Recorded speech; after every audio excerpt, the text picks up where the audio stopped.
Welcome back, guys. Welcome back to the channel. It's Mark here. I don't know if you got to watch the game, but wow, wow, that was painful to watch. That was a tough watch. I mean, yeah, I have to count my blessings. Not everyone gets to go to watch games live. You know, we have loads of supporters in other countries who have to watch it on TV, and even people here, they don't always have the opportunity to go and watch a game. So I'm gonna count my blessings and be like, I'm so grateful that I was able to go to the stadium and watch the game on a wet, cold, rainy night. That being said, I think a lot of people are going to be thinking, was it worth the journey? That game was shockingly bad from an Arsenal perspective.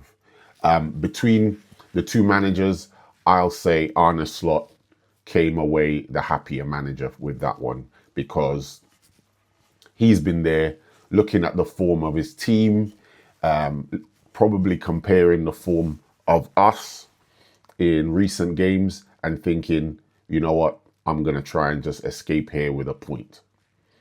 And that's what they did. So if that was their objective, and I'm pretty sure that's what they came out to do, they succeeded. Us, on the other hand, Arsenal, terrible, terrible performance all around, to be honest. The defense were resolute as usual, solid. We did let a very, very close chance happen very early on in the first half, where it hit the crossbar, and it was like panic stations. And again, I don't know what it is with Arsenal. I don't know what it is, but we can have a multiple of chances and they come close, or the team gets their shape back. They reinstate the low block, and our chances don't come to anything very often in a game. And we'll be dominating chances. I'm not saying that's what happened yesterday, but we'll be dominated chances. And then the team will just have one counter attack and they will look so dangerous. I've seen that so many times. And again, it was a similar thing with Liverpool. First half, we dominated possession. We were we were camped outside their box. They were under siege, and again, low block, few chances, but nothing as close as when they hit the crossbar. So yeah, that was very, very frustrating to watch. The other thing is, I don't know what happened to our press, and I don't know if it was because of the players or if it was instructions from the manager. I don't think Arteta had instructed them to do the things or do some of the things that they were doing, because I could see him and he was looking super frustrated on the technical area. So it's either they weren't implementing his tactics or his strategy in the way that he wanted, or they just weren't doing what he wanted them to do in the first place. There was one time where Liverpool had a throw in, and he was waving to them to come box them in, push up, push up. And then at the end of it, like, everybody on the pitch looked confused. Even Odegaard, Odegaard's usually the one who's able to transmit the manager's instructions to the players on the pitch. Even he was looking confused, to the point where Arteta was just had his head in his hands. Yeah, it was a frustrating night for fans, for the manager, and for players alike. We had no press. We looked scared. So we looked to be standing off of the Liverpool players, especially in the midfield. I don't know what was going on in the midfield. The Liverpool midfielders, they had time to turn, pick their pass. Szoboszlai was just like turning, picking his pass. They just had so much time on the ball. And we're the home team. So I was wondering why we weren't pressing them, why we weren't putting them under pressure, forcing mistakes.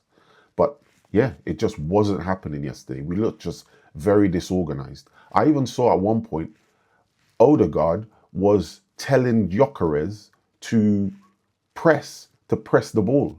The keeper's got his foot on the ball, just standing there.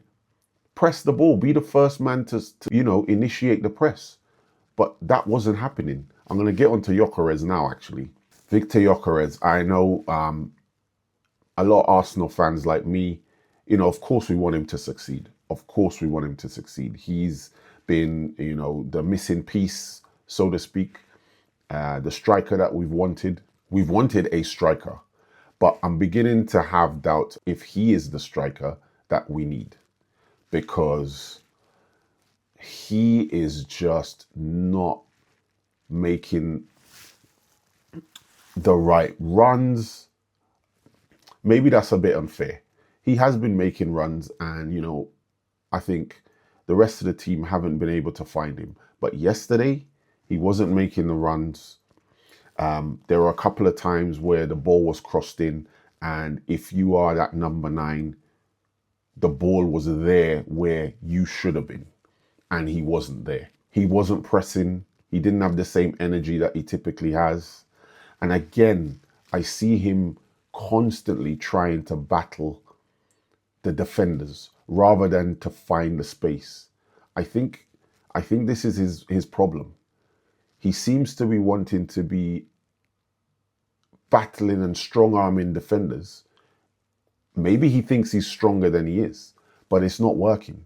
And to be honest, you might be stronger than a defender, but all he needs to do is to delay your run.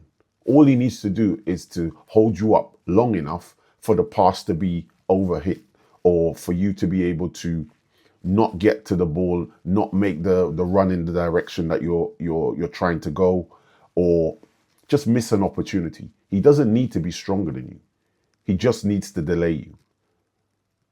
So stop trying to fight the defenders. Try to find the space. Try to be more intelligent. We see a clear difference between the way that Mikel Merino operates. He's not trying to battle defenders. He's trying to ghost into positions. He's using intelligence to then, make his life a bit more easier when he's trying to get into those positions to attack the ball. But Gyokeres, I seriously think he thinks he's stronger and he thinks he's faster than he actually is.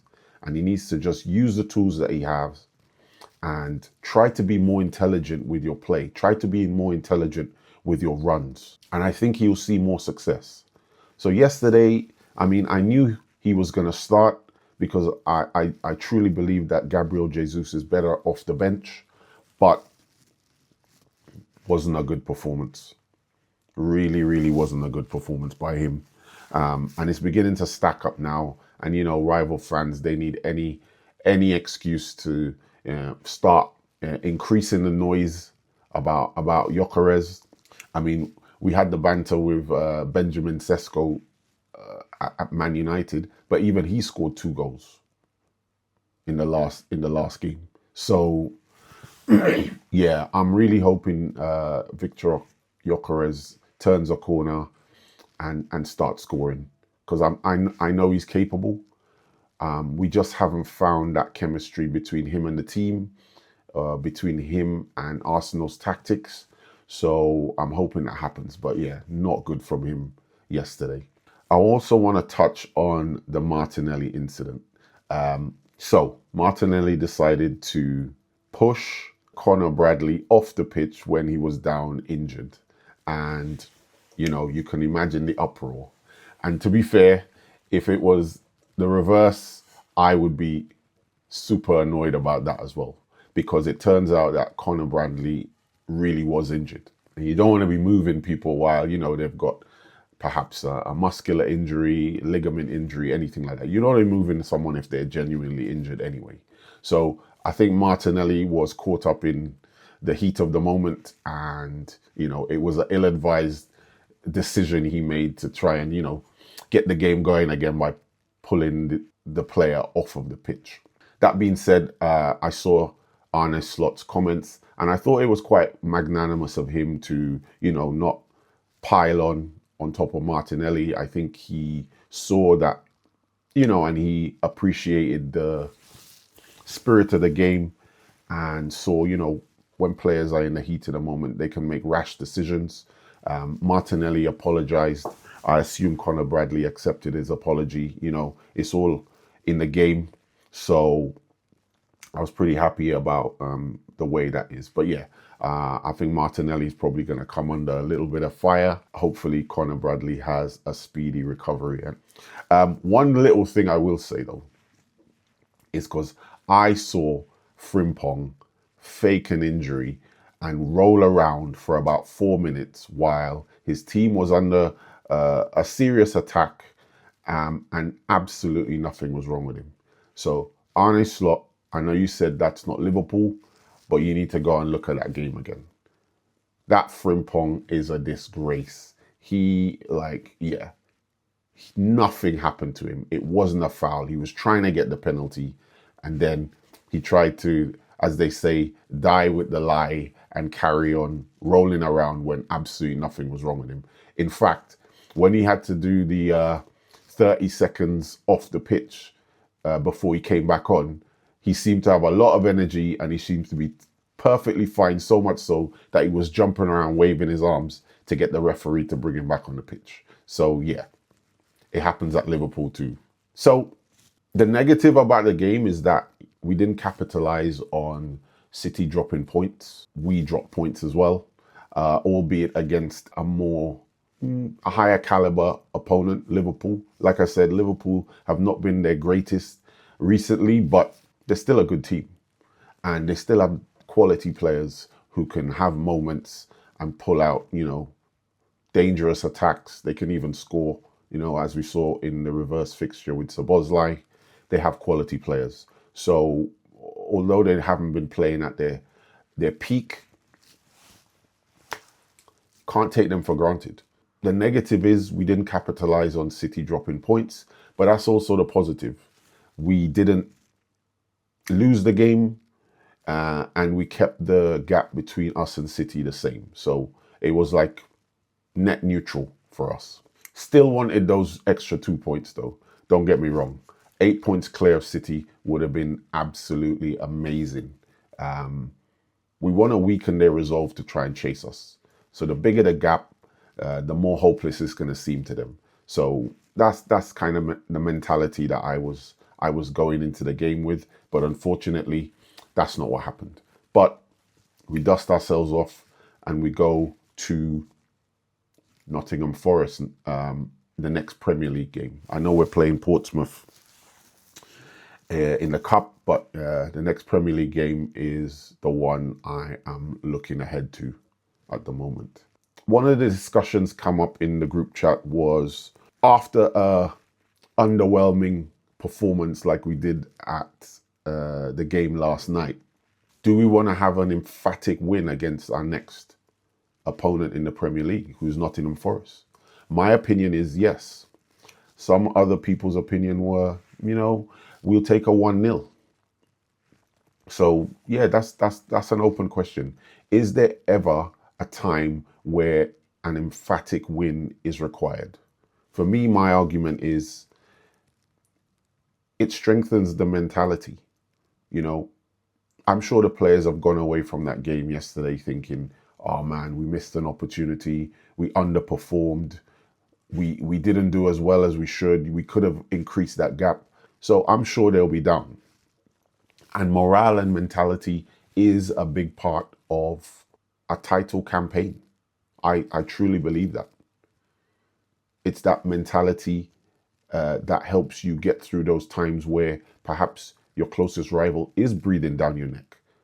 Perhaps you're in the middle of a must-win game. Perhaps you're 1-0 down and you need to find the strength and the mentality to come back and win that game so that you get those 3 points. So I truly believe morale and mentality are a very important part of, teams going on to be champions, teams going on to lift trophies. But some people think that, 1-0 to the Arsenal the famous chant, they'll take it. And I will as well. Don't get me wrong. I will take a win any way it comes. I'll take 3 points any way it comes. But I do think there is a place for going out there or shaking off the disappointment from your last game by going out there and performing well and absolutely battering the team in front of you in football terms. So for me, yes, of course I want the win. Of course I want the 3 points. But we're playing Nottingham Forest again in the Premier League. And I think we're a far superior team. No disrespect to Nottingham Forest, but I think we're a far better team. And we should go there with the absolute objective of getting at least 2-3 goals. But what do you think? Do you think morale and mentality is important? Or do you just think the 3 points is the most important thing? Let me know your thoughts. Guys, thanks for listening. Please like, share, and subscribe. And I'll see you on the next one. Peace.